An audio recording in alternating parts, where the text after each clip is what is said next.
Θα κάνουμε μία, επειδή δεν θα σκουράζω με λεπτομέρειες, θα κάνουμε μία γρήγορη αναφορά σε αυτό που λέμε διαλογισμό. Τι είναι αυτό πια που όλος ο κόσμος τώρα και στα πανεπιστήμια της Αμερικής και όπως θα δείτε και στην αστυνομία του Καναδά και στις φυλακές και παντού. Τι είναι αυτό για αυτό?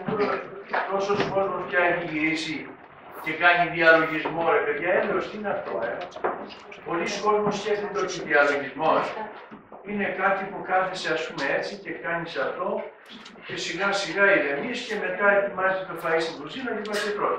Δεν είναι αυτό.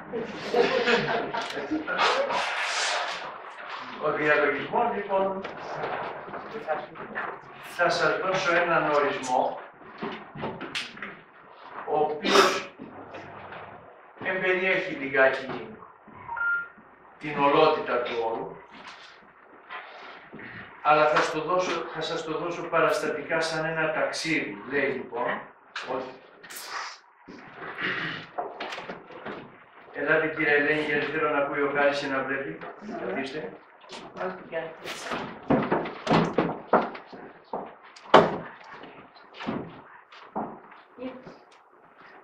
Περιμένω να καθίσετε κύριε Ελένη. Φτιάξτε κάποιος την καρέκλα και την θέση.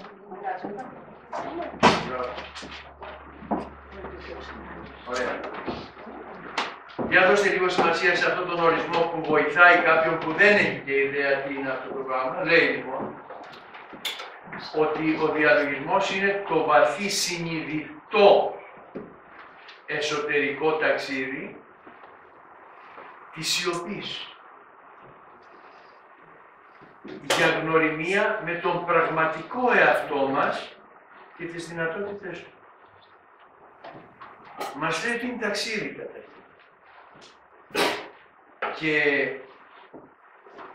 μας λέει ότι θέλει σιωπή. Οι καλόγεροι στο Άγιο Όρος, ειδικά της ομάδας των ησυχαστών, λένε ότι η γλώσσα του Θεού είναι η σιωπή. Αν πιστέψουμε αυτό, τότε ερχόμαστε πάλι στην επιστήμη και μας λένε ότι η επίφυση που βγάζει τη μελατονίνη δουλεύει μόνο με σιωπή και σκοτάδι. Και λες τώρα εσύ, τι γίνεται στον εγκέφαλο με τη σιωπή και το σκοτάδι? Βγαίνει μια ορμόνη εξαιρετικά θαυμάσια για τα πράγματα. Λέμε τώρα, αυτό το βαθύ ταξίδι το κάναμε ποτέ εμείς?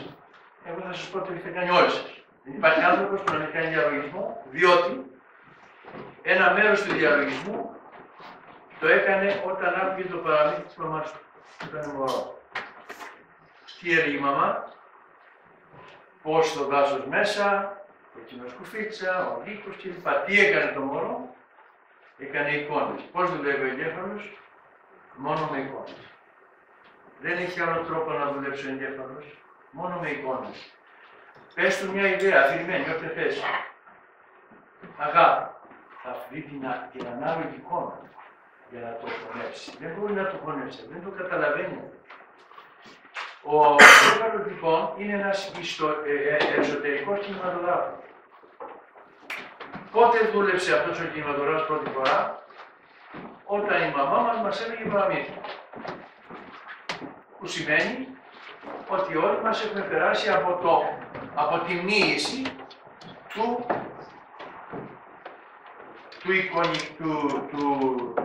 εικονοκλαστικού διαλογισμού. Γιατί υπάρχουν δύο ειδών διαλογισμού.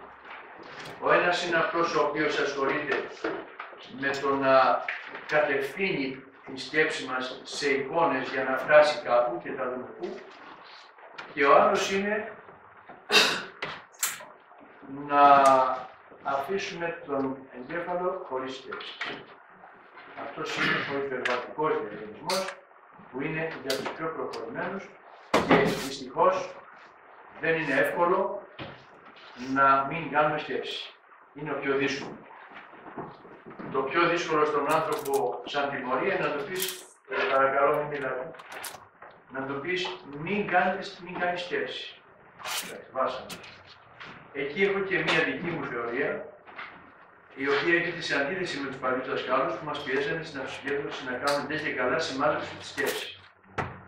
Και είδα ότι είναι λάθος.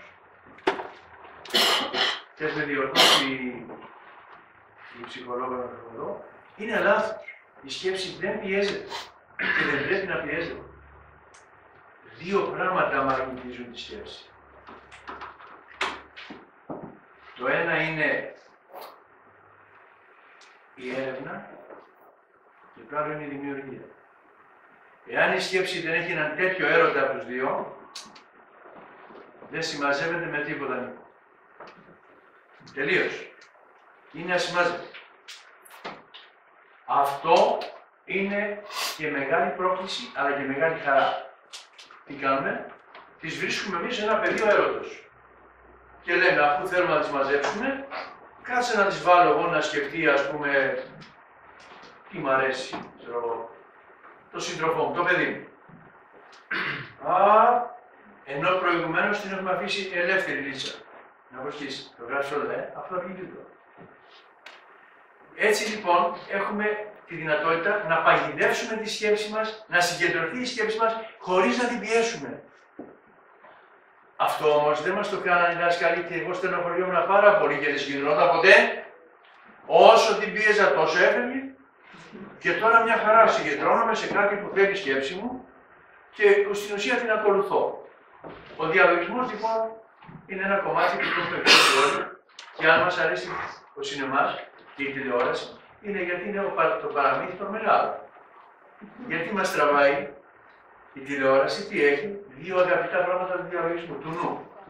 Το χρώμα και το φως. Τι έχει ο κινηματογράφος? Το χρώμα και το φως.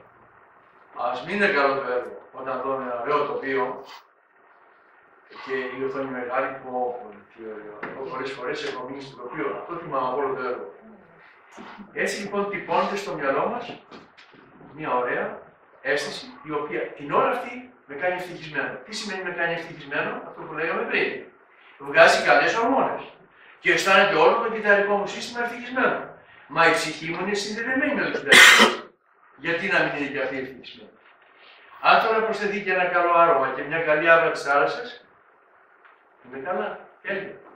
Αν σε αυτά προσθεθεί και μια καλή κουβέντα επικοδομητική και αναπτυξιακή στο πνεύμα μου, είμαι τρεις ευτυχισμένοι. Έτσι λοιπόν το σύνολο της ευτυχίας επιτυγχάνεται και με τον διαλογισμό της σιωπής, αλλά και με κάποιες δραστηριότητες που μπορούν να μου οπλίσουν τη χαρά μέσα μου με το βιοχημικό, τη βιοχημική αλυσίδα. Είπαμε ότι χωρίζεται σε εννορατικό και υπερβατικό. Εννορατικός είναι αυτός που σε κατευθύνει ο δάσκαλος ή μόνος σου σε κάποιες εικόνες. Με τον εννορατικό όμως έχουμε πολλά θέματα στην υγεία. Οραματιζόμαστε το σηκώτη μας και ξέρουμε τη δομή του και ενώ έχουμε κάνει την προετοιμασία της ενεργειακής ροής και όλο το διαλογιστικό αυτό και μία προσευχή η οποία βοηθάει και αυτή να εισέλθει συμπαντική ενέργεια μέσα μας, είτε από τον Άγιό μας, είτε από τον Χριστό μας, είτε από όπου θέλουμε να πιστέψουμε, γιατί η συνείδησή μας ενώνεται με αυτά τα όντα μέσα στη συνειδητότητα του σύμπαντος. Και τότε εστιάζω όλα αυτά τα πράγματα στο σηκώτη μου. Τα μαζεύω δηλαδή σαν πακέτο και κάνω την πνευματική χειρουργική θεραπεία. Δεν είναι λόγια. Και εδώ θα σας πω ότι το έχω κάνει στον εαυτό μου σε δύο πάρα πολύ σοβαρές περιπτώσεις. Έχω διορθώσει τους κονδύλους μου από σοβαρότατο πρόβλημα που είχα από το στρατό, θα το διαβάσετε στο φυλάδιο, να πάρετε με τα φυλάδια. Και τελευταία έχουμε αυτά τα δύο. Σας το λέω αυτό για να σας πείσω ότι έχουμε μεγάλη δύναμη στη σκέψη πρακτικά. Τι είναι αυτά τα δύο? Εδώ λέει, η μία είναι αυτή, μαγνητική, τι λέει εδώ, τρίπλεξ καρδιάς, το ένα και τρίπλεξ καρδιάς το άλλο, της ίδιας καρδιάς. Αυτής της δικής μου, της όμως. Λοιπόν, το ένα όμως λέει κάτι όχι καλό. ότι το ανέβρισμα που είχα παρέμενε στα 4,1 και 4,2 με τάση να πάει στα 4,5 για σφάξιμο ή... Εγώ έκανα διαλογισμό και λέω δεν μπορεί η ιατρική μας λέει ότι δεν μαζεύεται ποτέ η ανιούσα ορτή, όποια ορτή έχει αδέρφια δεν μαζεύεται. Θα είσαι τυχερός αν μείνει εκεί που είναι. Και αυτό το λέει η παγκόσμια ιατρική. Δεν το λέει κάποιος γιατρός. Το λένε όλοι οι γιατροί ότι το αγγείο δεν μαζεύεται. Εγώ πεισμάτωσα. Και είπα θα το προσπαθήσω. Το άλλο τρίπλεξ λέει 3,7 και το τελευταίο που το κράτησε ο γιατρός για να το δημοσιεύσουμε 3,5. Όταν βλέπω εγώ αυτά τα φαινόμενα σε μένα, τότε με βλέπετε πως δεν μιλάω απλώς. Προσπαθώ να σας μεταδώσω την πίστη μου σας, να το πιστέψετε. Αυτό λοιπόν είναι εδώ, είναι να το δείτε μετά όποιος θέλει, για να καταλάβετε πόσο επιδράει η σκέψη μας, ακόμα και στα μόρια που δεν είναι υγρό. Πόσο μάλλον στα υγρά, δηλαδή πόσο μάλλον στις ορμόνες, που είναι πιο εύκολο να επιδράσει η βάση του νερού του αιμότο που είδαμε. Λοιπόν, για να δούμε τώρα όμως, αφού αυτά τα είπαμε, ο διαλογισμός μας κάνει να σκεφτούμε δύο πράγματα. Καταρχήν, μπορώ να κάνω διαλογισμό. Βέβαια, ο καθένας μπορεί να κάνει.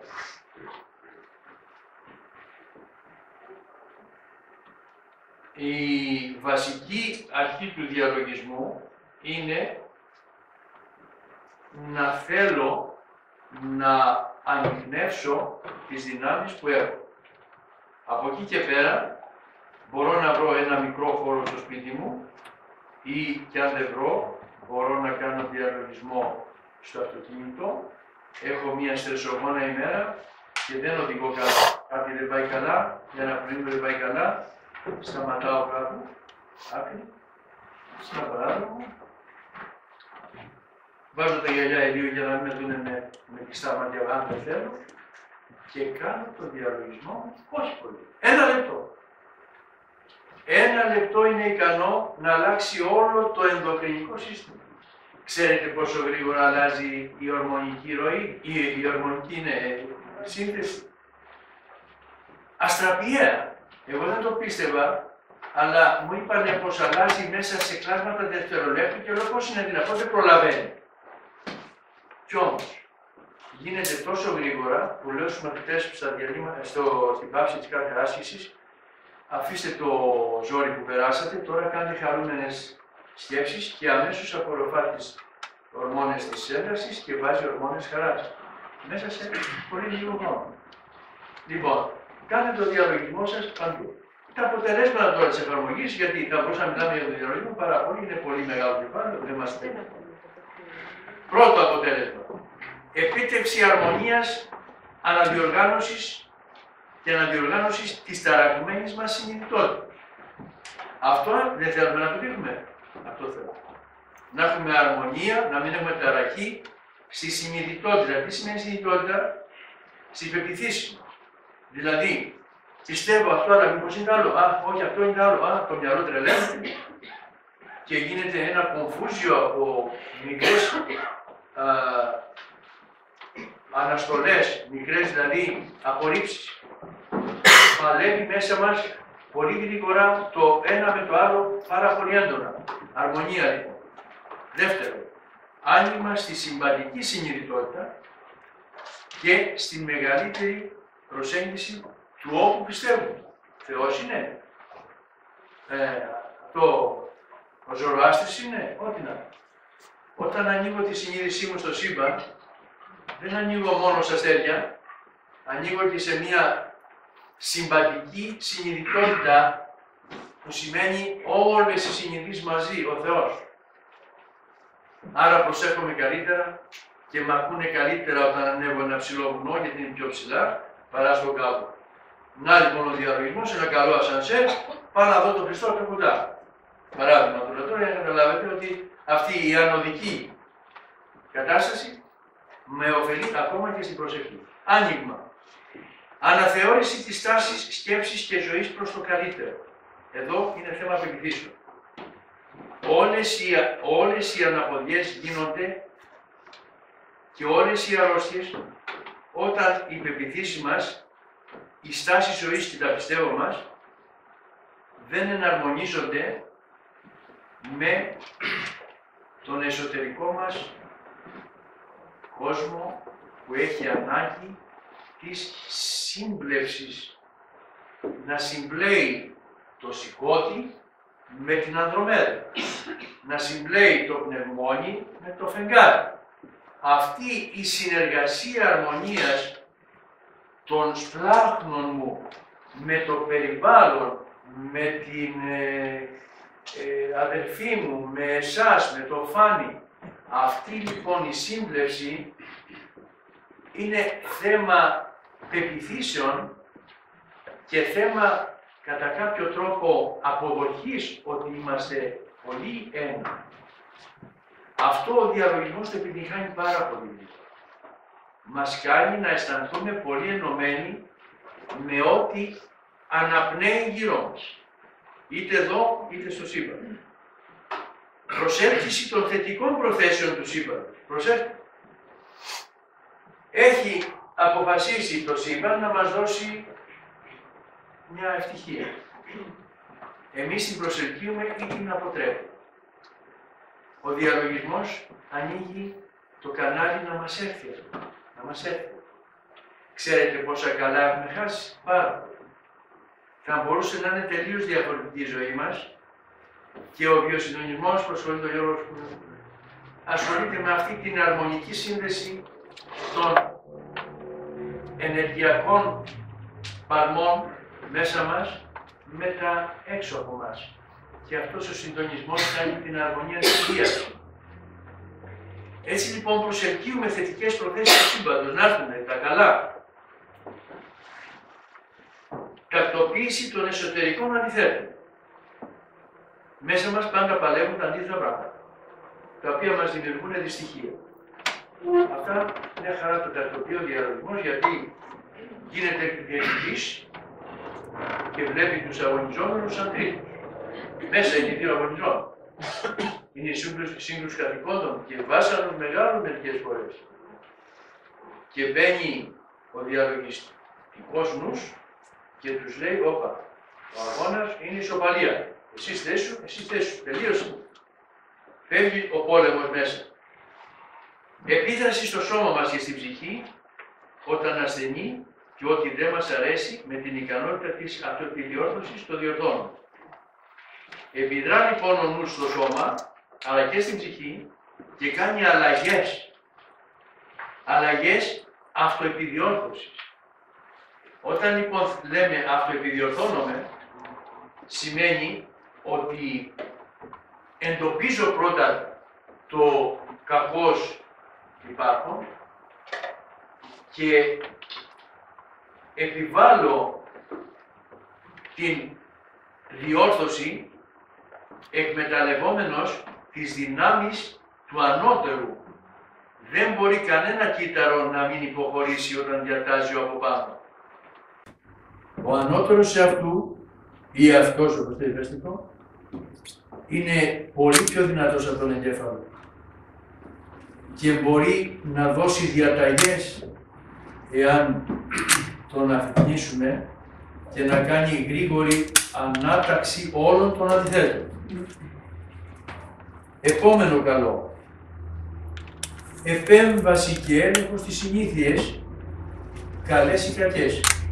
Ποιος θέλει να αλλάξει μια καλή συνήθεια? Κανείς. Αλλά μια κακή όμως, θέλουμε όλοι να την αλλάξουμε. Οι κακές συνήθειες μπορεί να είναι εξαρτήσεις από το τσιγάρο, από το αλκοόλ, από τα οτιδήποτε θεωρώ κακό, αλλά και εξαρτήσεις από άλλον άνθρωπο. Γενικώς εξαρτήσεις.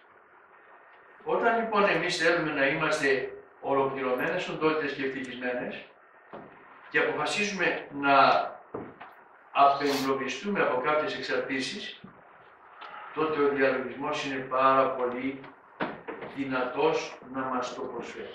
Πάρα πολύ. μπορούμε να κόψουμε τα ναρκωτικά, μπορούμε να ελέγξουμε συμπεριφορές μας, να μην εξαρτάμε την ευτυχία μας από κανέναν, να έχουμε μια αυτονομία ολοκληρωμένης αρμονίας και τότε γινόμαστε από μόνοι μας φωτεινοί δάσκαλοι των υπολείπων για να έρθουν στην παρέα μας. Τότε λοιπόν έχουμε κάνει σωστή δουλειά με τον εαυτό μας και ακτινοβολή.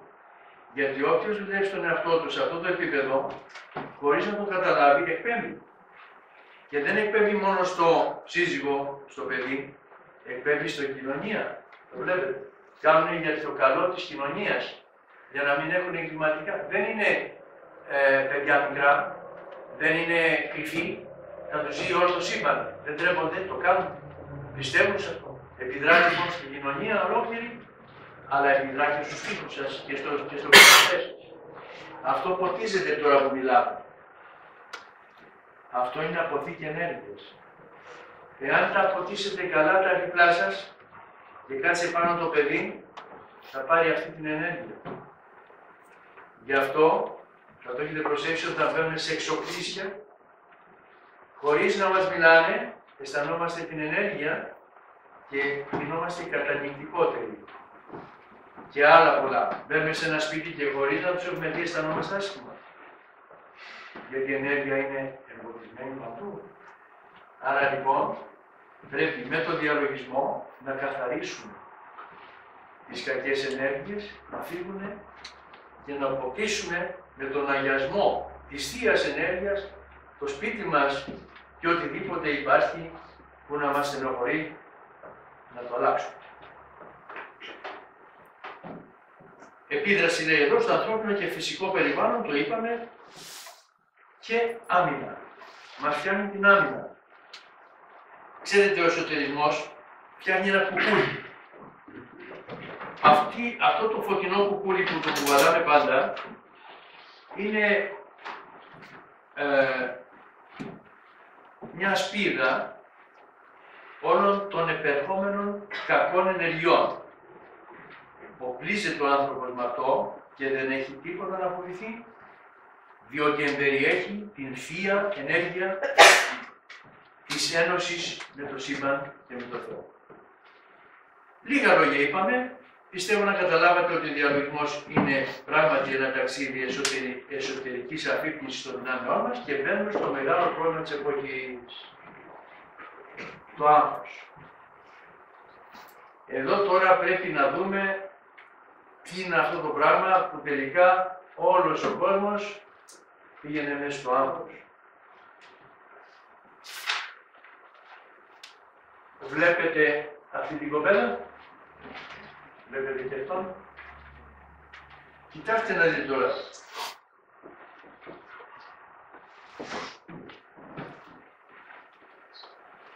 Η κατάσταση που υπάρχει δεν είναι τωρινή. Άγχος υπήρχε και στους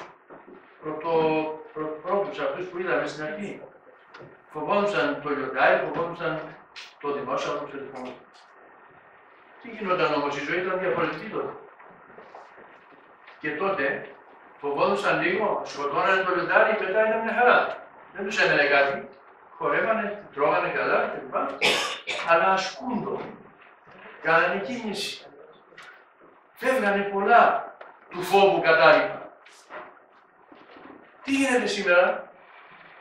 Σήμερα δεν έχουμε λιοντάρια να φοβάστε, αλλά σήμερα έχουμε έναν πολύ ύπουλο εχθρό, γλυκό, δουλεύει πάρα πολύ περίεργα και δεν θέλουμε και να τον αλλάξουμε λίγο. Όμως, τον αισθανόμαστε σαν βάρος. Λέμε, έχω άγχος. Ξέρω ότι αν ψάξω θα δω ότι η αιτία που έχω άγχος είναι γιατί έχω φτιάξει κάποια δεδομένα και για να τα έχω πρέπει να ξεφεύγω από τη φυσιολογία μου. Που σημαίνει πρέπει να ξεφεύγω από τον φυσιολογικό μου χρόνο πρώτα. Τι σημαίνει φυσιολογικός χρόνος? Ο χρόνος που έχουμε στην καθημερινότητα είναι ένας χρόνος επίπλαστος. Ένας τραγικά ψυχοφθόρος χρόνος. Δεν είναι έτσι ο χρόνος ο κανονικός του ανθρώπου. δεν πρέπει να είναι έτσι ο χρόνος, να τρέχει. Πρέπει να είναι ένας πιο αρμονικός χρόνος. Αρμονικός χρόνος σημαίνει ότι πρέπει ο άνθρωπος να έχει την βιολογική του, το βιολογικό του συντονισμό σύμφωνο με τον συντονισμό του πλανήτη. Εμείς το έχουμε ξεχάσει, δεν υπάρχει. Τρελαινόμαστε λοιπόν με το να κάνουμε τα πάντα σε χρόνο τετέ και όχι ένα μόνο, 10 συγχρόνως. Κάποια στιγμή φορτώνουμε πάρα πολύ τον εγκέφαλο και τότε αρκεί ένα μικρό γεγονός, ένα τηλέφωνάκι κάποιο τόσο δά, να μας κάνει ένα σούπερ ηλεκτρικό συναγερμό στον εγκέφαλο. Τι γίνεται λοιπόν με ένα σήμα τέτοιο, πάλι θα πούμε στον υπόκαμο, ο οποίος κάνει το εξής.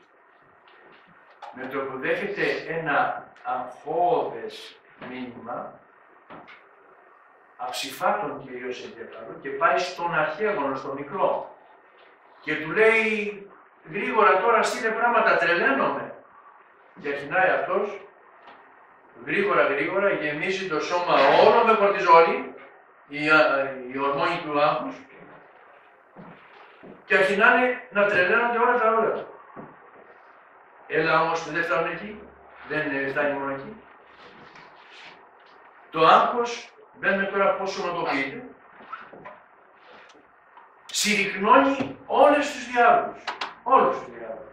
Είτε είναι νέο, είτε είναι αγκείο, είτε είναι το έντερο, είτε είναι οτιδήποτε, το συρρυκνώνει.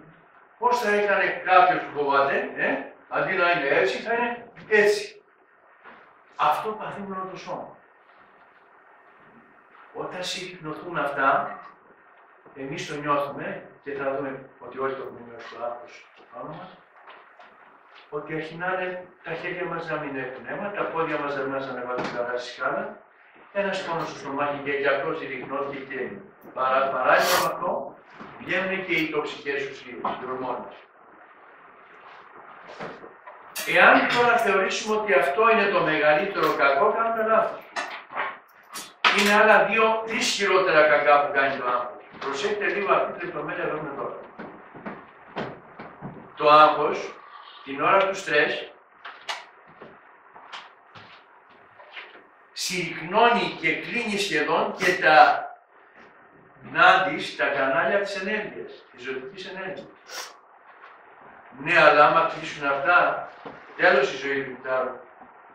Το κύτταρο ου και πάρ' τον μόνο ζήσετε άνθρωπος. Έτσι και το κύτταρο δεν ζει μόνο με τροφή. Θέλει την ενέργεια, γιατί το μυτοχόνδριο θέλει ενέργεια, και όταν κλείσει το κανάλι δεν έχει ενέργεια. Και εκεί να η αρρώστια. Και δεν φτάνει μόνο αυτό. Το 3 χειρότερο είναι ότι μπλοκάρει τον υπόκαμπο να κάνει νέους νευρώνες. Με άλλα λόγια, νεκρώνει τον εγκέφαλό μας. Και εκεί έχουμε τις κηρύσσεις καταπλάκας, έχουμε τα εγκεφαλικά, τα νευροεγκεφαλικά επεισόδια, όπως είναι βέβαια και τα προβλήματα μνήμης κλπ. Και βέβαια αποσυντονισμό όλου του σώματος, γιατί όταν ένα αγχώδες γεγονός κάνει αυτό, τότε αποσυντονίζεται όλη η λειτουργία του σώματος. Και έχουμε πολλαπλές εκφάνσεις των ασθενειών, ενώ το αίτιο είναι ένα. Και λέμε τώρα, θα πει κάποιος, δεν το ήξερα ρε παιδί μου και τώρα πια είναι αργά. Και όλοι θα μπορούσαν να το πούμε αυτό. Όμως δεν είναι αργά. Διότι ευτυχώς ο οργανισμός του ανθρώπου έχει μέσα σε όλα και τη μεγάλη δύναμη ανάταξης έστω και των πιο χειροτέρων πραγμάτων. Αν δούμε, έχουμε το καρδινικό κύτταρο που το επιτίθεται πιο καλά, στο τώρα, να δείτε πόσο σπουδαίο οργανισμό έχουμε. να δείτε πόσο σπουδαίο είναι αυτό που κουβαλάμε ή μάλλον που είμαστε μέσα. Επιτέλους να το αναγνωρίσουμε και να αρχίσουμε την ευθύνη απέναντί του. Λοιπόν, μέσα στην ησυχία σου και εγώ θα προχωράω. Κοιτάξτε τι είναι ρε παιδιά το σώμα μας. Λέστε λιγάκι την νοημοσύνη των κυτάρων. Γιατί αν δεν το πιστέψουμε, δεν κάνουμε πράγματα. Η πίστη μας είναι η ενεργός υποδάβληση της δύναμης του σώματος. Αυτό είναι ένα καρκινικό κύτταρο. Και αυτά τα δύο τα άλλα είναι υγεία. Κοιτάξτε, μη μου πείτε ότι αυτό εδώ δεν έχει απλώσει εκεί πέρα όλο του το χέρι και θέλει να το καταστρέψει. Αυτή είναι η άμυνα του οργανισμού, βλέπετε. Και δεν πάει μόνο του, πάει και τ' άλλο. Και αν σε άλλη περίπτωση παραβρέναμε 5. Τι κάνει λοιπόν ο θεραπευτικός διαλογισμός. Δίνει σε αυτά εδώ όλη του τη δύναμη, όλη του την ευλογία και όλη την αγάπη. Και έρχεται ο γιατρός και λέει, ρε παιδί μου, και στον άλλον κάναμε την ίδια χημειοθεραπεία, αλλά δεν έπιασε. Σε αυτόν θα πιάσει. Και μπορεί να μην χρειαστεί καθόλου. Γιατί αυτό επιδρά ενεργειακά και επανέρχομαι πάλι στο βιοθεραπευτικό, ενεργά, ενεργειακά, ντοπάροντας, δυναμώνοντας την δύναμη των υγιών κοιτάρων. Απλά παράδειγμα κάναμε, δεν είναι καλό να το βλέπουμε, αλλά είναι διδακτικό. Έτσι λοιπόν, το άγχος κάνει το αντίθετο. Τι κάνει σε αυτά τα κύτταρα του άγχους. Το δείξω εσύ, δεν βλέπετε. Το άγχος σε αυτά τα κύτταρα, τι είπαμε πριν τους κάνει, τους κόβει και την ενέργεια που θέλουμε να στείλουμε, γιατί κλείνει τα νάντης, αλλά τους κόβει και τη δυνατότητα ισρόφησης από τα γύρω-γύρω, τα κηδάκια που είχαμε, της θεραπευτικής τροφής. Είτε αυτή είναι φάρμακο, είτε είναι μια καλή τροφή, είτε είναι και η δική μας η αγάπη. Όταν οι ακίδες αυτές ακυρωθούν από το άγχος, τελείωσε το κύτταρο. Δεν γίνεται να ξαναγίνει, τελειώνει, τελείως, κάνετε. Και παίρνει ένα βάριζα το άλλο κύτταρο και γίνεται πιο ένεργο και μας κάνει τα όσα μύρια έχουμε να πάρουμε. Λοιπόν, έτσι έχουμε λοιπόν αυτή την κατάσταση που οδηγεί στο και ερχόμαστε στο τι πρέπει να κάνουμε για να το ανατρέψουμε. Εδώ είναι, ας πούμε, το κυρίως μη. Ο εγκέφαλος, όταν έχει πάθει μια βλάβη μέσω του άγχους και δεν έχει πια καλούς νευρώνες, ζητάει βοήθεια από εμάς. Από ποιον να μας δεις βέβαια. Και λέει, τώρα εγώ με αυτό το άγχος που πέρασες έχω όλα αυτά τα κλαριά ξεραμμένα. Ενώ τους νευρώνες, τους δεντρίτες. Τι μπορώ να κάνω. Αυτά δεν ξαναπαίρνουν μπροστά. Είναι καμένα από χέρι. Τέλος. Διότι αυτά υπέστησαν το σοκ και άλλοι νευρώνες δεν βγήκαν οι καινούργοι, τελείωσε αυτό το κομμάτι, δηλαδή το χωράφι αυτό με τα κλαριά αυτά, τέλειωσε. Εκεί τώρα έρχεται πράγματι η θεϊκή έμπνευση του εσωτεριστή, του εσωτερισμού, του διαλογισμού, της περίσκεψης, της προσευχής αν θέλετε, και επιζητά την πίστη. Η πίστη στους εσωτές. Τι πιστεύουμε, ότι μπορούμε να φτιάξουμε καινούριους νευρώνες και να ξεχάσουμε το ξερό δάσος καθόλου. Τι μας ενδιαφέρει. Αφού δεν γίνεται κάτι. Και λέει ο άλλος, μα είναι δυνατόν εγώ να φτιάξω καινούριο εγκέφαλο. Βεβαίως. Εδώ είναι βεβαιωμένο από την επιστήμη. Αρκεί να αλλάξω τις πεποιθήσεις μου. Αρκεί δηλαδή να φτιάξω σύστημα πεποιθήσεων που να μην έχει δηλητηριασμένη ενέργεια προς το σύστημα. Και ποια είναι η δηλητηριασμένη ενέργεια? Η απογοήτευση. Η μη μάχημος δύναμη. Όταν δηλαδή τελειώνω, λέω, α, παπά, τώρα δεν γίνεται τίποτα. Έχουμε ανθρώπους και δυστυχώς και στο οικογενειακό περιβάλλον, τώρα όπως είμαι εγώ, άσε με. Δεν μπορώ, δεν γίνεται. Τέλος. Είναι λάθος, παιδιά. Έχουν γίνει μεγάλες ανακατατάξεις. Πώς αλλάζουμε τους νευρώνες. Κοιτάξτε. Είπαμε πριν ότι ο υποθάλαμος είναι ένα πολύ βασικό όργανο που αναπαράγει νευρώνες. Έχει όμως μία γλυκιά συνήθεια να πηγαίνει στο παρελθόν. Η υπόλοιπη δομή του εγκεφάλου μπορεί να πάρει σύγχρονα μηνύματα. Άρα λοιπόν μέσα από την σύγχρονη λήψη μηνυμάτων και τη σύνθεση με το παρελθόν, τις συγκινήσεις μας, βγαίνει το ανάλογο συναίσθημα. Αυτό το συναίσθημα λειτουργεί στους νευρώνες αναπλαστικά. Εάν είναι καλό, θα αρχίσει με θάρρος να δημιουργεί καινούργια πράγματα. Τι κάνουμε εμείς διαλογιστικά? Ποτίζουμε το καινούργιο δέντρο.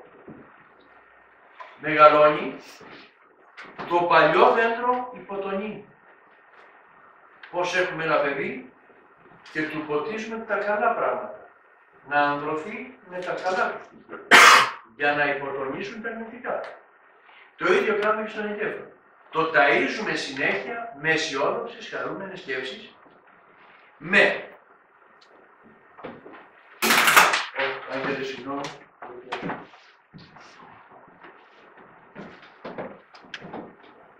Με πολύ δυνατή πεποίθηση, πίστη δηλαδή ότι μπορούμε να τα αλλάξουμε και με πολύ σοβαρή στάση έναντι και σεβαστική στάση έναντι του σύμπαντος.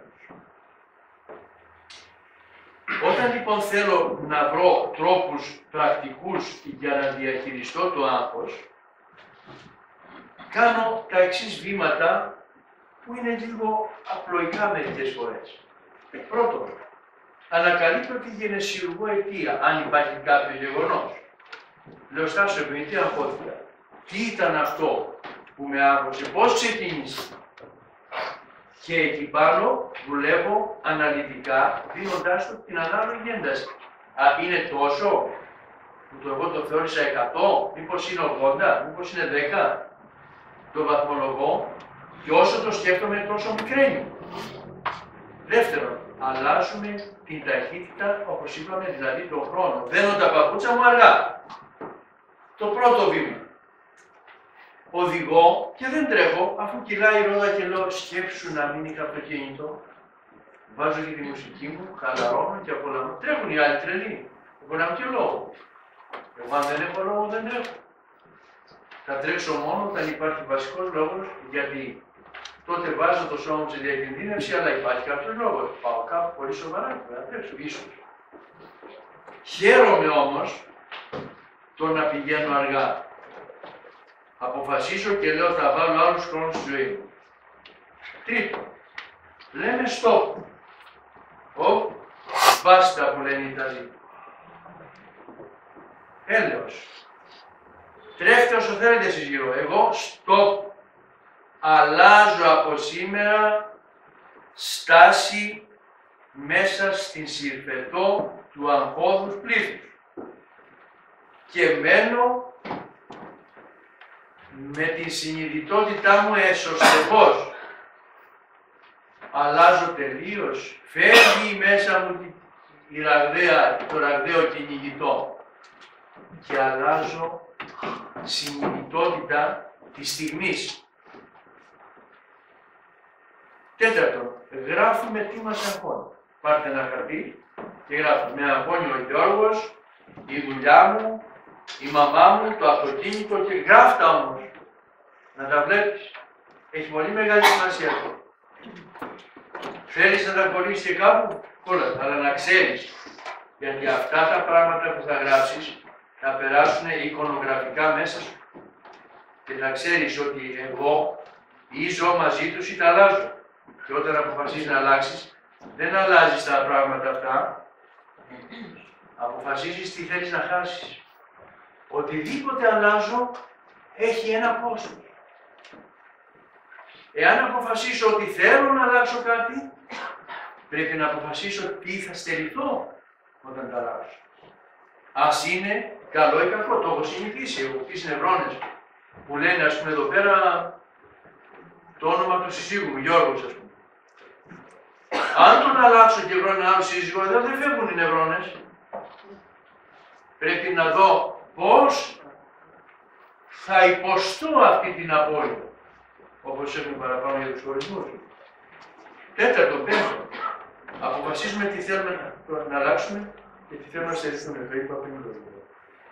Ζήτα. Αναρωτιόμαστε, είναι πράγματι τόσο μαύρα τα πράγματα. Είναι πράγματι αυτό το πράγμα είναι μεγάλη κουβέντα. Γιατί πολλές φορές νομίζουμε ότι είναι τόσο βαριά, ενώ ουσιαστικά δεν είναι. Ενεργειακή προστασία. Προστατεύουμε στην περίοδο της αποθεραπείας από το άγχος, προστατευόμαστε από παρέες αρνητικές, από συνήθειες, από τόπους με αρνητική ενέργεια, τόπο. Υπάρχει ένας τόπος με αγχώνει, δεν πάω. Και από τροφές. Εκεί μεσουραδεί χλαβιό. Χαιρόμαστε με ό,τι μας ευχαριστεί και το ευγνωμονούμε. Εμείς οι άντρες είμαστε πολύ μυστήριοι καμιά φορά. Περνάει μια ωραία κοπέλα και δεν χαιρόμαστε που την είδαμε. Στενοχωριόμαστε που δεν την έχουμε. Πρέπει να μάθουμε να χαιρόμαστε, γιατί πέρασε μπροστά μας μια ωραία κοπέλα. Ευχαριστήθηκαμε οπτικά, ψυχικά από μια παρουσία, όπως ένα λουλούδι. Να μάθουμε λοιπόν να χαιρόμαστε με ό,τι μας φέρνει μπροστά μας, να το μεγαλοποιούμε, να το κάνουμε ένα βάλσαμο, μια χαρά μέσα μας και να λέμε αυτό, κοίταξε, έχω μάτια και βλέπω, θα μπορούσα να μην το δω. Είναι χαρά μου που το βλέπω. Κάθε γνωριμία, εμπειρία ή κατάσταση, έστω και αρνητική, την εκλαμβάνουμε ως μάθημα. Μια πεποίθηση, μια στάση ζωής, που έχει μεγάλη δύναμη να αντιμετωπίζουμε κυρίως τα δύσκολα. Τα μαθήματα δεν είναι εύκολα. Ο δάσκαλος που βάζει εύκολα μαθήματα δεν είναι καλός δάσκαλος. Ο προπονητής που δεν πιέζει τους αθλητές δεν είναι καλός προπονητής. Η ζωή μας στέλνει αθλητές. Εάν εμείς αποφεύγουμε την άθληση, αποφεύγουμε την άνοδό μας, αποφεύγουμε την εξέλιξή μας. Δεν είμαστε αθλητές και δεν είναι καθόλου καλό αυτό. Η πεποίθησή μας ότι έχουμε να αγωνιστούμε και να ανέβουμε μας κάνει να βλέπουμε τις καταστάσεις τις δύσκολες σαν ευκαιρίες. Λέμε, να μια ευκαιρία. Αυτό θα το περάσω, ναι. Όταν το περάσω θα είμαι πολύ μάγκας. Και χαίρομαι πριν το αντιμετωπίσω, γιατί έχω βάλει στόχο να το υπερπηδήσω. Δώσ' μου λίγο την εικόνα με τα δέντρα και τον ταυρομά. Κοιτάτε να δείτε τώρα. Οι αντιξοότητες προκαλούν άγχος. Τι έκανε αυτό το δεντράκι? Αντιστάθηκε λόγω του όγκου, και ξεριζώθηκε από τον αέρα. Αυτά όμως τα δέντρα, βλέπετε, αφήσαν τα κλαδιά τους να λυγίσουν και πολλές φορές λυγίζουν πολύ και δεν ξεριζώνουν. Η πρώτη αντιμετώπιση λοιπόν μιας διαδίξεως και δύσκολης κατάστασης είναι να δω τον τρόπο που θα αποδεχτώ την κατάσταση. Τούτος τι ρόλο παίζει τώρα εδώ κάτω? Αυτό εδώ είναι το μεγάλο πρόβλημα. Εάν καθόταν ο βρούτος απέναντί του, θα είχε πάει έτσι, δεν συγκρίνεται που θα είχε πάει. Τι κάνει όμως? Κάνει έναν ελιγμό. Η σκέψη μας έχει δυνατότητα να γίνει ταυρομάχος και να αποφύγει τη σύγκρουση με το γεγονός. Γιατί θα τον συνθλίψει. Εγώ δεν θέλω να με συνθλίψει. Εγώ θέλω να βρω έναν παράλληλο του δρόμο, ώστε η νήνης του επερχομένου να πάει αλλού. Αυτό είναι πράγματι η εναλλακτική σκέψη του διαλογισμού που μας δίνει δρόμους ελιγμού από τα γεγονότα. Υπάρχουν πέραν του ενός δρόμου σε ένα γεγονός. Επίσης, ένα άλλο σοφό ρητό των Ανατολικών λέει να μεταβάλλεσαι σαν το μπαμπάκι, ώστε όταν έρθει η σιδερένια μπάλα να σε χτυπήσει, να φύγει και να σε πάλι ολόκληρος. Να μην σκληραίνεις. Και το τρίτο είναι πως όταν το σύμπαν δει ότι το μάθημα αυτό το αποδέχεσαι, περιέργως το αποσύρει. Έχει παρατηρηθεί μελετημένα ότι όταν ο άνθρωπος αποδέχεται το μάθημα, σταματάει να το χρειάζεται η εξέλιξή του και με ένα περίεργο τρόπο αποσύρεται το πρόβλημα. Θα μπορούσαμε να λέμε και άλλο παράδειγμα. Επίσης, όταν θέλω να διαχειριστώ το άγχος, επιστρατεύω την αληθινότητά μου. Τι σημαίνει αληθινότητα? Δεν είναι η αλήθεια. Καθόλου. Άλλο αλήθεια, άλλο αληθινό.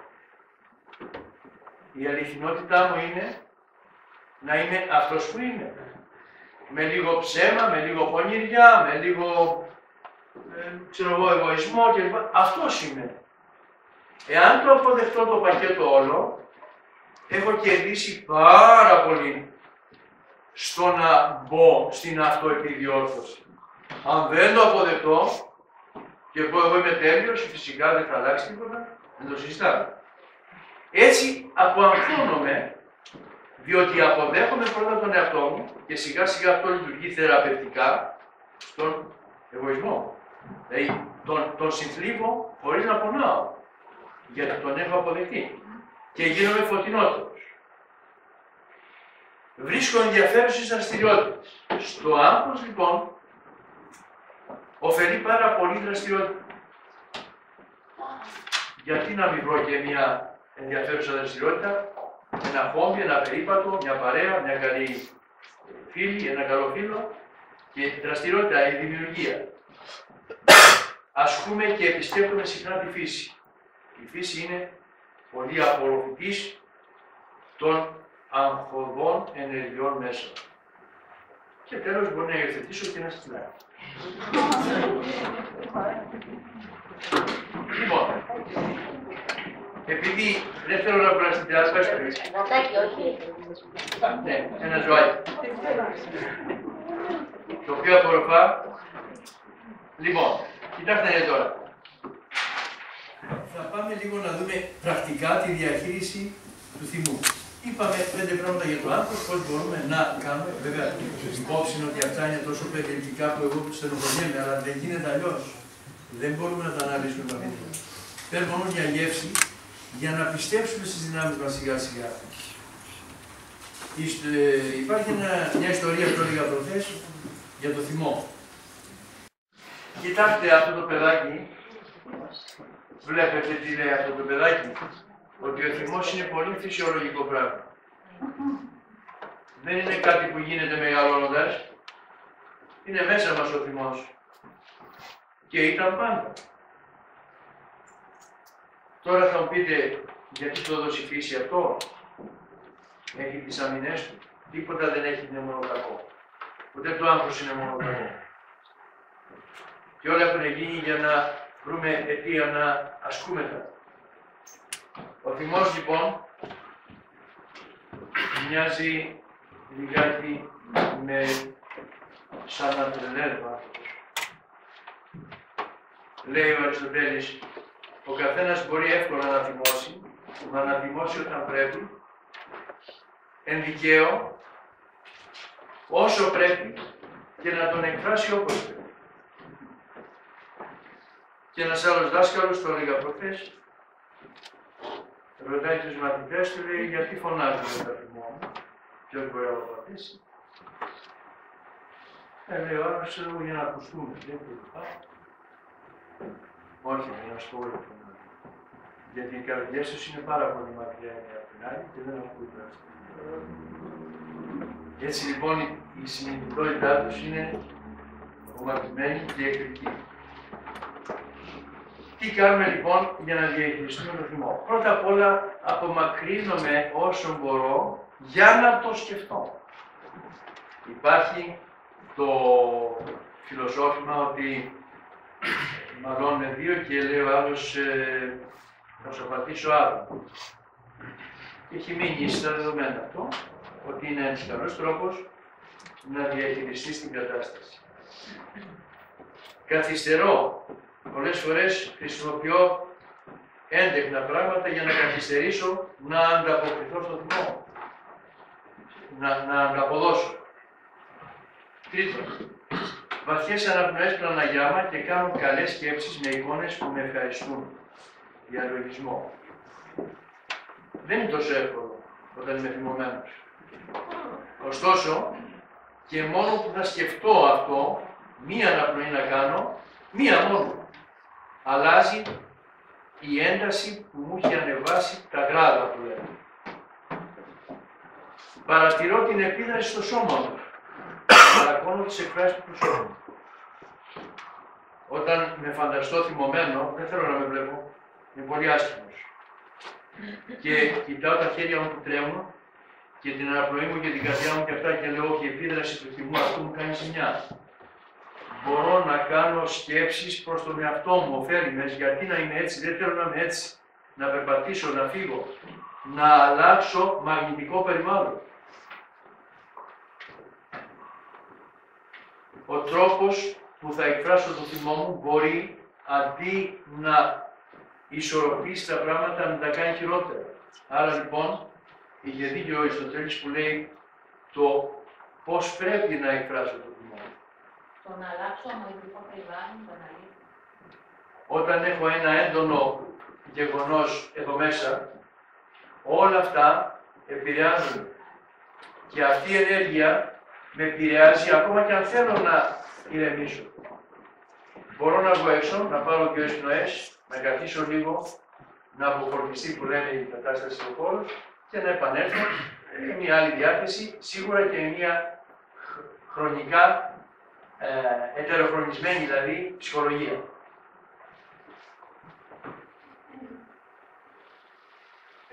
Αναζητώ τις πηγές του θυμού μου. Πράγματι έπρεπε να θυμώσω. Κάνω μια ενελέχεια. Λιώνω.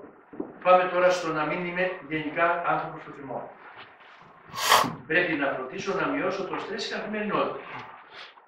Αυτό που λέγαμε την αγχώδη ζωή. Η αγχώδη ζωή μου φτιάχνει νευρώνες άμυνας, επειδή με το παραμικρό μπαμ επιτίθεμαι και γίνεται ένα γεγονός θυμωμένο, κατεβαίνω στον δρόμο, παίζω ξύλο και σκοτώνω. Έλεγε ο κάτι, εάν λέει επικρατούσε το οφθαλμό αντί οφθαλμού, όλοι οι γη θα ήταν τυφλοί. Ο ένας έβγαλε το μάτι του αλλού, ο άλλος κλπ. Λοιπόν, σωματικές ασκήσεις. Θα πρέπει να κάνουμε μια πολύ μεγάλη, ας πούμε, προσεκτική προσέγγιση στο θέμα άσκηση. Η άσκηση δεν είναι και καλά μια γυμναστική με βάρη και τέτοια. Μπορεί να είναι ένας περίπατος, μπορεί να είναι έστω και μία στο δωμάτιό μας αναπνευστική άσκηση, απλά πράγματα, αλλά να μην είναι όμως καθιστική συνεχώς η ζωή μας. Όταν οδηγώ πολλές ώρες, καταλαβαίνετε πόσο φορτίο και από τη μηχανή και από το αμάξωμα και από το περιβάλλον έχω πάρει, πρέπει να φύγω. Η αποφόρτιση των εισπραγμένων ενεργειών της καθημερινότητας είναι πολύ μεγάλο κομμάτι που πρέπει να γίνεται από τους δασκάλους του γιόγκα. Πώς να αποφορτίζουμε το σώμα μας από αυτά που εισπράττει και εδώ μόλις βγει από την πόρτα. Γιατί μόλις βγούμε από την πόρτα, εισπράττουμε όλη την ενέργεια όλων των αγχωμένων Ελλήνων. Ας είναι ο ταξιτζής, ας είναι οποιοδήποτε που περνάει από εδώ. Αυτό είναι περιραίον. Εγώ το εισπνέω. Είναι ενέργεια. Με χτυπάει εδώ, παντού. Και αυτό με ακολουθεί, κολλάει απάνω. Και τότε ηλεκτρίζει το δικό μου άγχος. Γιατί έχει αποδειχθεί και αυτό ότι είναι μεταδοτικά τα φαινόμενα του άγχους. Μεταδίδονται σαν ασθένεια. Σήμερα η Ελλάδα όλη ζει μέσα σε αυτό το πλαίσιο και πρέπει να βρούμε άμυνες, ανάταξης, ισορροπίας, να περάσουμε αυτό το κανάλι, γιατί όταν περάσει η κρίση πρέπει να μας βρει υγιής. Αν αρρωστήσω, για να περάσει μετά την άρρωση. Δεν πρέπει να μας βρει άρρωστο. Και καλές παρέες. Εδώ είναι μεγάλη κουβέντα. Οι καλές παρέες είναι οι θετικές παρέες που μπορώ να πω το πρόβλημά μου, μπορώ να πω ότι μιλούσα, μπορώ να συζητήσω τη συμβουλή, αλλά κυρίως μπορώ να μην μιλήσω καθόλου. Εδώ είναι το μαγικό μιας καλής παρέας. Η αλληλοεπικοινωνία της σιωπής. Οι καλοί φίλοι, ο καλός φίλος, ο καλός σύντροφος, δεν χρειάζεται πολλά λόγια. Χρειάζεται μόνο ένα άγγιγμα, ένα βλέμμα, μία κουβέντα και σιωπή. Τότε έχεις τον καλό φίλο, γιατρό δίπλα σου. Να τον βλέπεις συχνά αυτό. Να μην τον αφήσουμε αυτόν. Προσέχτε, είναι πολύ σπουδαίο να έχεις ανθρώπους σημαδούρες στη ζωή σου. Όχι ανθρώπους ταρακτικούς. Είναι πολύ μεγάλη ζημιά όταν οι παρέες μου αντί να μου κάνουν το καλό θεραπευτικό κομμάτι, μου κάνουν το αντίθετο. Εκεί πρέπει να προσέξω. Το περιβάλλον, το ενεργειακό των ανθρώπων είναι πάρα πολύ δυνατό. Και η βασκανία στηρίζεται πάνω σε αυτό και όλες οι ενεργειακές επιδράσεις δεν έχουμε χρόνο να τα πούμε. Να πούμε άλλη φορά. Απώλεια εργασίας, να το πω. Είναι σύγχρονο.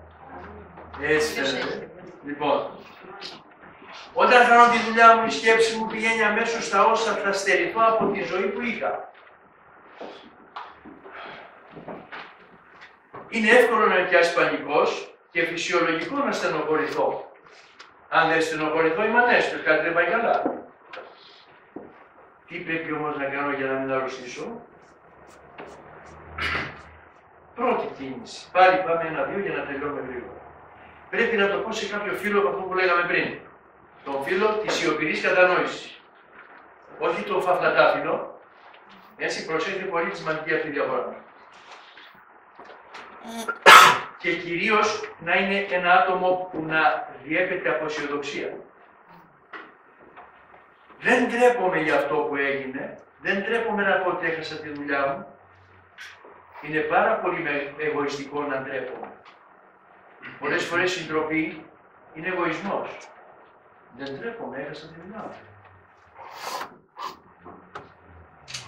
Προσαρμόζομαι όπως το μυρμήγκι. Ακούστε τι κάνει το μυρμήγκι. Περπατάει ο Νίκος και κολλάει ένα μυρμήγκι απάνω του. Αυτός περπατάει. Μπαίνει στα μάτια, πάει στον Πειραιά. Το μυρμήγκι κάπου εκεί στην Καστέλα φεύγει από το παλαιόνι. Ξέρετε τι κάνει? Συνεχίζει τη ζωή του. Δεν αλλάζει τίποτα. Ό,τι έκανε στην Γλυφάδα, κάνει τι. Ωραία θα πέρασε. Ξέρετε γιατί το κάνει? Πολλές φορές φέρνουμε από το χωριό μυρμήγκια, μην το αμάξι. Γιατί έχει μέσα το συμβατικό νόμο. Ο οποίος λέει, φίλε μου, όπου και να είσαι πρέπει να προσαρμοστείς εκεί που σε πάει η ζωή. Εκεί που σε πάει η κατάσταση, η ενίοτε κατάσταση. Άρα λοιπόν, το είπα αυτό να το δούμε λίγο πρακτικά για να γελάσουμε. Ας πάρουμε αυτό το παράδειγμα και στη σημερινή εποχή ας μην μουλαρώνουμε. Πρέπει να προσαρμοζόμαστε σε οποιαδήποτε συνθήκη αλλάζει, γιατί θα αλλάξουν πολλοί οι συνθήκες μας και ραγδαία θα αλλάζουν περισσότερο γρήγορα, διότι δεν υπάρχει μονιμότητα, σιγουριά και δεν υπάρχει βέβαια και αυτό που λέμε σταθερή εργασία. Οι στατιστικές λένε ότι ο άνθρωπος που τώρα είναι γύρω στα 40 και νεότερος στα 30, μέχρι να πάει στα 60 θα αλλάξει περίπου 6 φορές εργασία το λιγότερο. για τους σημερινούς ανθρώπους. Αυτό μπορεί να γίνει ραγδαία και 10 εργασίες στα 20 χρόνια. Διότι έτσι είναι η κατάσταση. Εάν δεν συνηθίσεις αυτή την αλλαγή και την προσαρμοστικότητα που επιβάλλει, δεν θα μπορέσει να τα βγάλει πέρα, θα απελπιστεί στα μισά. Δεν είναι μόνο δικηγόρος που είναι η γογό. Λέει η γογό, εγώ είμαι δικηγόρο. Τι είναι πια. Όχι, τέλειωσε. Απλά είμαι και δικηγόρο. Έτσι. Δεν είμαι μόνο γιατρός, είμαι και γιατρός. Μπορεί να δουλέψει σαν βοηθός μηχανικού αύριο. Και παξίλο να είναι καλά και να είναι στην επιστήμη. Λέμε τώρα. Άρα λοιπόν, εδώ αλλάζουν τα δεδομένα. Υποχρεούμε να αλλάξω το μυαλό μου, τις πεποιθήσεις μου. Η δουλειά πλέον είναι ένα πολύ μεγάλο πειραματικό κομμάτι της ζωής μου. Εκεί θα φανεί αν είμαι πράγματι παλικάρι. Γιατί μπορεί να με άριστο στη δουλειά μου και το κεφάλαιο να μην με αναγνωρίζει σαν άριστο, να με γνωρίζει σαν αναλώσιμο βαρετό να μου πάρει ένα πιο νέο που είναι πιο φθηνός. Παράδειγμα. Άρα λοιπόν έχουμε πολλά να αντιμετωπίσουμε. Δουλεύουμε σύμφωνα με τον νόμο που λέει προσαρμοζόμαστε κάθε στιγμή στο παρόν και το αξιοποιούμε. Άλλο καλό που μπορούμε να βρούμε. Όσο είχα τη δουλειά μου, δεν είχα χρόνο να ανακαλύψω τα ταλέντα μου. Πόσοι το έχουν πει αυτό. Και πόσοι μετά που χάσαν τη δουλειά τους, δεν ενεργοποιήθηκαν σε κάτι αξιολογότερο και το κάνανε wow που λένε οι Αμερικάνοι. Άρα λοιπόν, ποτέ δεν κάνουμε τοτικές σκέψεις. Ντοπαριζόμαστε χάρη και λέμε, δεν μας νοιάζει, εγώ θα παλέψω, είμαι νέο παιδί, θα αναβαθμίσω τις δυνάμεις μου, με όλες τις πεποιθήσεις θα πάρω από την ομάδα μου αυτό, θα πάρω από την ομάδα μου αυτό και την κοινωνία το άλλο και θα φτιάξω τη γροθιά. Έτσι λοιπόν δυναμώνουμε την πεποίθησή μας στο να προσαρμοζόμαστε επικοδομητικά και λειτουργικά. Λέμε αυτό το κλασικό κάθε πόδιο ίσως για καλό. Μπορώ να πάω σε μια σχολή άμα είμαι πρόθυμος να ανοίξω. Η Θεοδοσία δεν ήρθε σήμερα γιατί είχε ένα δυσάρεστο γεγονός. Έχασε τη δουλειά της, ήρθε μαζί μου, έμαθε λίγο ζωγραφική. Σήμερα δουλεύει με τη ζωγραφική, δεν κάνει, πουλάει πινάκες και ζει μια χαρά. Δεν ήξερε να πιάσει το μολύβι καλά. Το πινέδο, το μολύβι το πιάνει ένα δασκάλι. Έχασε τη δουλειά του, έγινε ζωγράφη. Σας λέω πρακτικά πράγματα. Μάλιστα, διαλογισμός χρειάζεται για να μου οπλίζει αυτές τις δυνάμεις και πάμε σε άλλο θέμα. Για το θυμό μιλήσαμε. Λοιπόν, εδώ θα πω δύο λόγια για τους γονείς και με αυτό σιγά σιγά θα κλείσουμε. Οι περισσότεροι από εσάς έχετε παιδιά, φαντάζομαι, να τα χαίρεστε να κάνετε. Για να μην έχουμε αγχωμένα παιδιά στο μέλλον και ειδικά με τις σημερινές προκλήσεις του αύριο, θα πρέπει να σκεφτούμε κάποια πράγματα, να σκεφτείτε δηλαδή εσείς που έχετε παιδιά, που ίσως μας διαφεύγουν και κάνουμε λάθη τα οποία θα τα βρούμε μπροστά μας, γιατί τα παιδιά τα δικά σας δεν είναι μόνο δάσκαλοι για σας, είναι και για μένα και για όλους μας. Και αν θέλω να ζήσω καλά αύριο, πρέπει εσείς να έχετε βγάλει καλά παιδιά. Να το πούμε γενικά. Σκεφτόμαστε ότι έχω γεννήσει το δάσκαλό μου. Δεν έχω γεννήσει τον εκπαιδευόμενό μου. Έχω γεννήσει τον άνθρωπο που θα με βάλει να διορθώσω εμένα. Διότι ο Φρόμ σε κάποιο βιβλίο που γράφει εκεί, τα ξέρει καλά, η ψυχολόγος μας εδώ, προτρέπει να σκεφτούμε στην αυτοεκπαίδευσή μας από την ημέρα που είναι έμβριο αυτό στην δουλειά. Ακούει, όχι, δεν ακούει τις λέξεις μας, ακούει τις σκέψεις μας. Το παιδί καταγράφει συμπεριφορές, σκέψεις και υποθέσεις. Το παιδί από έμβριο προσλαμβάνει τα συναισθήματά σας, τη χαρά, την αρμονία, το θυμό σας, που μάλλον μεταξύ σας, το φόβο σας, το άγχος για τη δουλειά σας. Τα προσλαμβάνει αμέσως αυτά, χωρίς καν να πείτε τίποτα. Είσαι στο άλλο δωμάτιο. Και μιλάς εσύ με το σύζυγο, με τη σύζυγο. Αυτό είναι εκεί και αισθάνεται γύρω του, ούτε καν ακούει τα λόγια, αισθάνεται γύρω του μια αγωνία ανασφάλειας.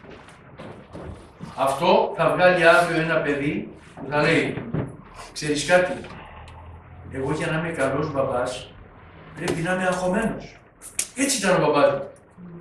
Πρέπει να είμαι φοβητσιάρης, γιατί το έκανε για μας. Και υιοθετεί μία πρακτική του νέου γονιού όμοια με το αγχωμένο σημερινού πατέρα. Καταλαβαίνει την αλήθεια μας το παιδί ή το ψέμα μας. Μπορεί να του πεις εσύ για καλό του, ξέρεις κάτι, ήρθε ένας μπαμπούλας εδώ και πρέπει να φας το φαγητό σου. Πόσο να είναι, ενός έτους, έχει καταλάβει. Δεν υπάρχει ούτε μπαμπούλας, ούτε το φαγητό θα φάω. Και σε χαρακτηρίζει και ψεύτη. Η υπερπροστασία προδίδει την αγωνία μας και το άγχος και συγχρόνως συνθλίβει το παιδάκι η αρκούδα στο στήθος της απόδα. Το προστατεύει τόσο πολύ, το αγαπάει τόσο πολύ, που με τα τεράστια χέρια της, το πνίγει. Το ίδιο γίνεται αλληγορικά και με την υπερπροστασία τη δική μας που τελικά δεν αφήνει να αναπνεύσει το παιδί και άλλα πολλά. Όταν θα κάνουμε ειδικό σεμινάριο γι' αυτό θα δείτε πόσες παράμετροι μπορούν να αναδειχθούν. Έκτον, η πραγματική αγάπη προς τα παιδιά προϋποθέτει αγάπη προς τον εαυτό σου. Εδώ κάτι πολύ σημαντικό που δεν το καταλαβαίνω. Λέει ο άλλος, βρε άσε εμένα να με τα παιδιά. Λέει εδώ η Νατάσα, μωρέ τι θα θες να φάω εγώ, τι είναι τα παιδιά. Ναι, αλλά έτσι όμως τι κάνεις, καταστρέφεις την κάνουνα που τους προσφέρει. Καταστρέφεις την πηγή προσφοράς, δηλαδή εσένα. Αν εσύ αρρωστήσεις, τι θα δώσεις στο παιδί. Αν αγαπάς τα παιδιά σου λοιπόν, φρόντισε η οποιαδήποτε πηγή τους προσφέρει, μεταξύ αυτών και εσύ, να είναι καλά. Να κάνεις το διαλογισμό σου, να είσαι καλά με την υγεία σου, να αναπνέεις σωστά, να τρέφεσαι σωστά, να ασκείσαι, για να προσφέρεις, για να αντέχεις, για να γίνεις και παράδειγμα. Λάθος λοιπόν αυτό. Και όπως λάθος είναι, υπομένω μια κακή συζυγική σχέση για τα παιδιά. Έχω προσωπική εμπειρία με φίλοι που τα παιδιά όταν μεγαλώσαν τις λένε σου χρεώνουμε το ότι μας ανάγκασες να είμαστε κάτω από μια τέτοια κατάσταση. Διότι θεωρώντας το κάνει για τα παιδιά, τα ανάγκαζε να υπόκεινται σε τεράστιες εντάσεις και αρνητικές ενέργειες τσακωμών και συμπεριφορών. Άρα λοιπόν προσέχουμε πάρα πολύ τη δική μας ολοκληρωμένη προσωπικότητα και χαρά και υγεία για να δίνουμε. Όταν πιέζω από αγάπη, δεν πιέζω γιατί θέλω να είναι καλά το παιδί. Το κάνω για να νιώθω εγώ καλά. Είναι εγωιστικό. Δεν υπάρχει σε καταδυναστεύω γιατί σε αγαπάω, έλεος. Ή σου επιβάλλω γιατί σε αγαπάω, σε υπερπροστατεύω. Όχι. Αυτό το κάνω για να είμαι εγώ εντάξει. Άρα είναι εγωιστικό. Του ζητώ συγγνώμη όταν χρειάζεται και έτσι του τη διδάσκω. Αποδέχομαι κατά τον Γιμπράν ότι είμαι το τόξο και δεν μπορώ να φτάσω εκεί που πάει το βέλος. Όλα εκεί. Το παιδί ανήκει στη ζωή. Και τέλος θα το αποχαιρετήσω, θα το αποχωριστώ με αγάπη γιατί πράγματι ανήκει στο μέλλον και στη ζωή. Θα πάει στη γυναίκα του, δεν θα παρεμβαίνω, Αν χρειαστεί και όποτε χρειαστεί θα του δίνω το νερό της προσφοράς, αλλά το λέω και αυτό ότι θα αφήνετε το δέντρο να διψάει. Μην υπερφορτώνετε με προσφορές τον όποιον αγαπάτε. Αφήστε τον να το ζητήσει όπως το δέντρο του κήπου σας. Αν του ρίξετε πολύ νερό, θα σαπίσει. Αφήστε λοιπόν να το ζητήσει για να του το προσφέρετε. Για το τέλος λοιπόν, προτείνω ένα πολύ μεγάλο δυναμικό απόφαση. Αποφασίζω από αύριο για τα εξής πράγματα. Πρώτον, να ευγνωμονώ το Δημιουργό για τα καλά που έχω. Γράψτε σε ένα χαρτί τα καλά και τα κακά. Να ξέρετε ότι αυτά θα είναι τουλάχιστον τετραπλάσια από ό,τι νομίζετε ότι είναι κακά. Και εκεί θα καταλάβετε πως πρέπει να ευγνωμονούμε το Δημιουργό για αυτά που έχω. Δεύτερον, αποδέχομαι και αξιοποιώ τις δυσκολίες. Είναι προκλήσεις. Το λέει και ο Παΐσιος, το λένε και όλοι οι σοφοί και όλοι οι Άγιοι. Εφαλτήρια. Πιστεύω στις δυνάμεις μου και διαμορφώνω την πραγματικότητά μου σύμφωνα με το μορφογεννητικό πεδίο των πεποιθήσεών μου. Άρα πρέπει να δουλέψω τα πιστεύω μου. Εάν τα πιστεύω μου είναι γκρίζα, η πραγματικότητά μου θα δημιουργηθεί γκρίζα. Αλλάζοντας τα πιστεύω μου, αλλάζω την επίδραση στον γεγονός και έχω πολύ καλύτερα αποτελέσματα, αποδεδειγμένα εμπράκτως από πειράματα στα πανεπιστήμια. Αγαπάω τη φύση, τα ζώα και τους ανθρώπους. Μια πολύ καλή πρόταση. Αλλά για να αγαπήσω τους ανθρώπους πρέπει πρώτα να τους ξεχωρίσω σε καλούς και κακούς. Και τι κάνω με τους κακούς? Που γαρίδαση την ποιούση. Τι σημαίνει αυτό? Τους θεωρώ, όπως μου έλεγε ένας δάσκαλος στο καράτε, παλιός Ιαπωνέζος, τους θεωρώ ότι είναι εμπλάνοι. Δεν είναι κακοί, βρίσκονται λίγο σε θόλωμα.